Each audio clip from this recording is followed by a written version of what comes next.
এখন আর এত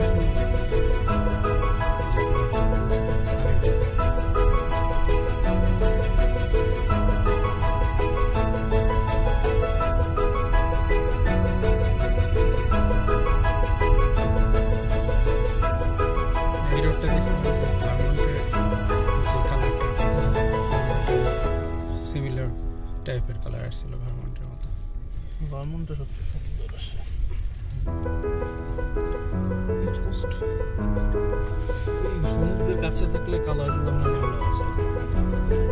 চীনের ওরেগনের ওই যে আমরা যে মার্কনোমা ফলস তারপরে এগুলো যে গেলাম এগুলো কিরকম আসছে